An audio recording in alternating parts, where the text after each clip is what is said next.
गाड़ी आए तब तक बोल चुका था। सपा का डेलीगेशन जंतर मंतर गया था, वहाँ प्रोटेस्टर्स मिला है, किस तरीके से? समाजवादी पार्टी के सांसद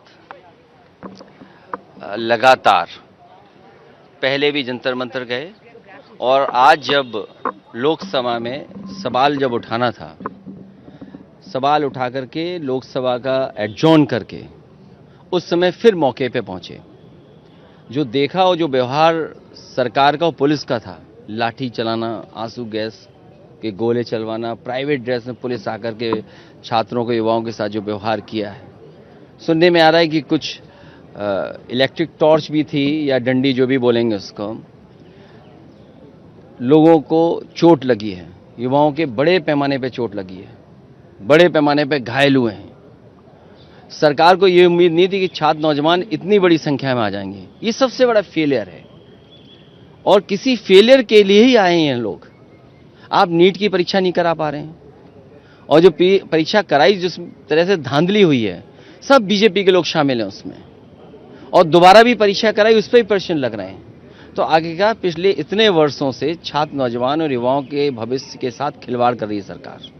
वही गुस्सा दिखाई दे रहा है, वही इंकलाब का नारा बन रहा है, वही एकजुटता दिखाई दे रही है।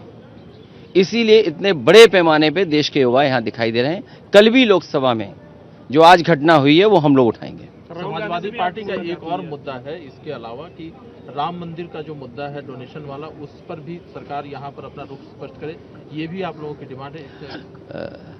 चढ़ावा चोरी, दान चोरी और जिस तरह चंदा चोरी हुई है, ये शर्मनाक है और महापाप हुआ है।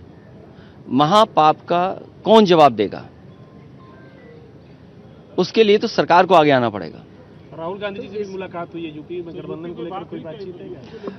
हाउस एडजॉर्न था और समय काटना था, और छात्र जो आंदोलन कर रहे थे उनको लेकर के बातचीत हुई। इसके कोई राजनीतिक निहितार्थ नहीं।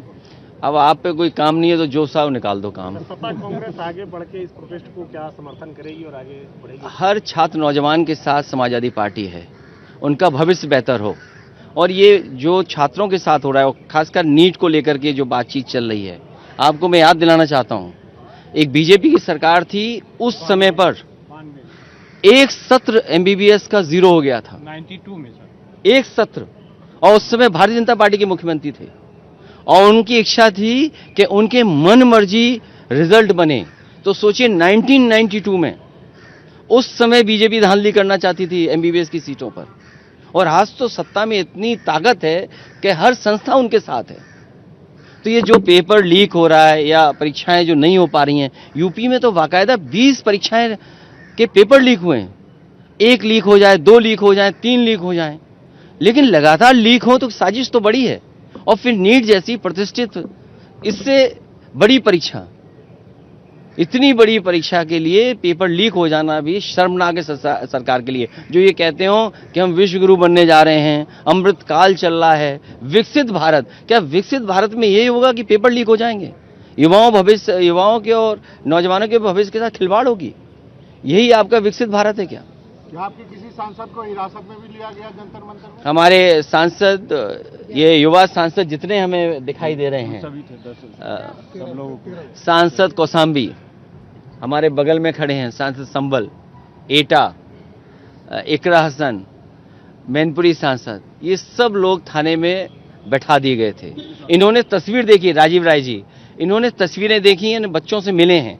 हमारे मुजफ्फरनगर के एमपी साहब धर्मेंद्र यादव, तो ये सभी सांसद गए थे और बच्चों से मिले हैं, बच्चों की हालत देखी कि बच्चों की हालत क्या है, किस तरीके से पीटा गया।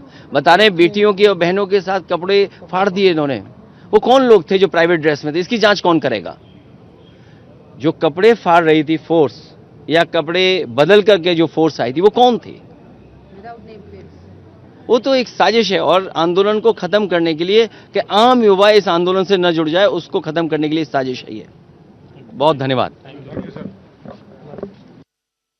निलेश यादव बोलत होते, जे काही विद्यार्थ्यांच्या बाबत सरकारचं वागणं आहे ते अत्यंत चुकीचं असल्याचं अखिलेश यादव यांनी म्हटलेलं आहे. शिवाय विद्यार्थ्यांवर लाठीचार्ज करणं, अश्रुधुराच्या नळकांड्या फोडणं ही देखील अतिशय चुकीची बाब असल्याचं त्यांनी म्हटलेलं आहे. शिवाय सरकारला कल्पनाही नव्हती की एवढ्या मोठ्या प्रमाणात विद्यार्थी येतील असं देखील त्यांनी म्हटलेलं आहे.